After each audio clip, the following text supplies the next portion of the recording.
Assalamualaikum warahmatullahi wabarakatuh. Hamdan syukran lillah. Seminar internasional tentang nasab di Semarang resmi dibatalkan.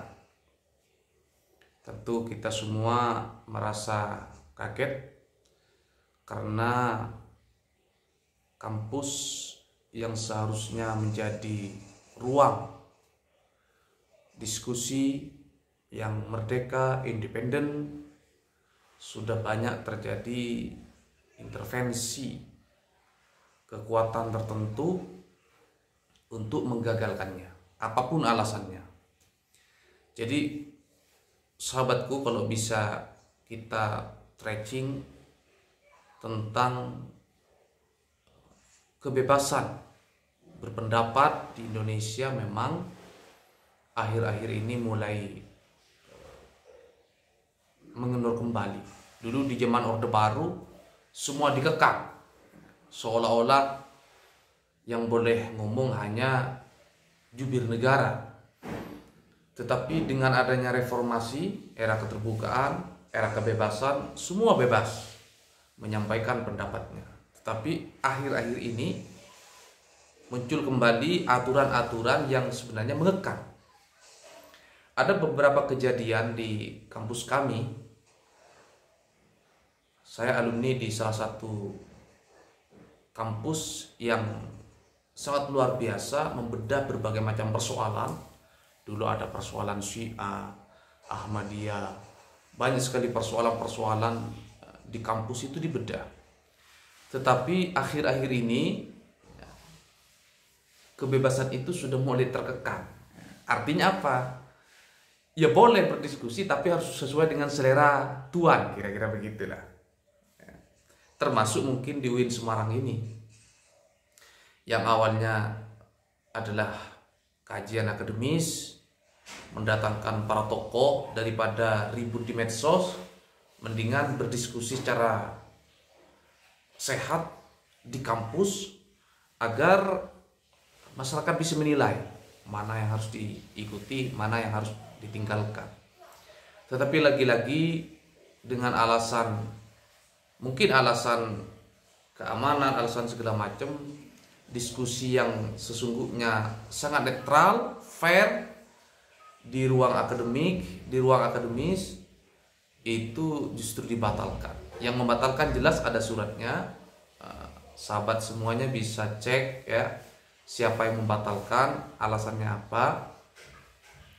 Dan ini tentu membuat kita, khususnya para mahasiswa, merasa sedih melihat ruang kebebasan berpendapat itu sudah mulai dipersempit lagi. Sehingga ketika ada persoalan-persoalan penting seperti halnya persoalan nasab ini, hanya liar di media sosial, tidak ada pola penyelesaian yang komprehensif. Tetapi lagi-lagi karena memang persoalan yang lagi seksi, persoalan yang lagi viral itu berpotensi mendatangkan cuan. Artinya apa? Semakin polemik itu berkelanjutan, maka ya semakin menarik bagi orang yang dalam tanda kutip bisa mendatangkan penghasilan. Kira-kira begitu. Maka jangan heran kalau tiba-tiba ada kelompok-kelompok yang berpikiran bahwa polemik ini harus terus jalan. Kenapa? Dia merasa diuntungkan dengan adanya polemik. Nah, ini yang tentunya tidak kita inginkan. Kenapa? Bagaimanapun polemik ini mendatangkan benih-benih konflik di tengah-tengah masyarakat. Sehingga sebisa mungkin polemik ini bisa segera terselesaikan.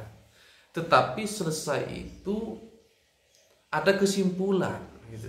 Jangan sampai selesainya itu mauquf, selesai stagnan. Sehingga apa? Kalau tidak terselesaikan tapi hanya diselesaikan mauquf, artinya persoalan itu belum ada kesimpulan, maka suatu saat nanti akan meledak lagi. Contohnya ya polemik nasab ini. Polemik nasab ini bukan hanya terjadi pasca corona, pasca covid, bukan hanya terjadi sekarang. Dulu juga pernah ada Ketua Majelis Ulama Indonesia yang membahas nasab ini, tapi kemudian diredam. Tidak ada kesimpulan akhir, tapi hanya diredam. Hilanglah isu ini. Nah, sekarang muncul lagi. Nah, kalau polemik ini misalnya diredam, oke lah, gak usah mempersoalkan nasab lagi, diredam, tapi tidak ada kesimpulan, maka 10 tahun akan datang kejadian ini akan terus terulang. Dan ini bisa dimanfaatkan oleh pihak-pihak tertentu. Misalnya ada event politik, ya, atau event-event yang lain, ini bisa dimanfaatkan untuk mengalihkan persoalan. Ada isu besar yang seharusnya itu diungkap di ruang publik, ditutupi dengan isu-isu seperti ini lagi. Maka dari itu sebenarnya kita semua berharap polemik ini ada kesimpulan, ada hasil penelitian yang resmi yang mengikat setidaknya bagi individu-individu bahwa nasab ini begini, selesailah, nggak ada persoalan lagi. Tapi kalau polanya hanya meredam api di permukaan, nanti pada saatnya api akan membara kembali. Maka dari itu saya pribadi, tentunya banyak di antara para netizen, ya, saudara-saudaraku yang konsen melihat persoalan ini, kecewa dengan pembatalan seminar di UIN Semarang, karena kita semua sudah standby, siap menonton, siap menyimak kira-kira apa kesimpulannya. Mudah-mudahan video ini setidaknya mewakili sebagian warga Republik Indonesia untuk menyuarakan kegelisahan, menyuarakan suara hatinya bahwa banyak saudara-saudara kita yang merasa kecewa dengan pembatalan ini. Tetapi ala kulli hal, aparat pemerintah tentunya sudah memikirkan, ya, opsi-opsi terbaik, kira-kira langkah apa yang harus mereka lakukan. Mudah-mudahan kita bisa mengambil manfaat dari setiap kejadian yang terlihat di depan mata kita. Ini saja yang dapat saya sampaikan. Terima kasih. Sekian. Assalamualaikum warahmatullahi wabarakatuh. Sampai jumpa.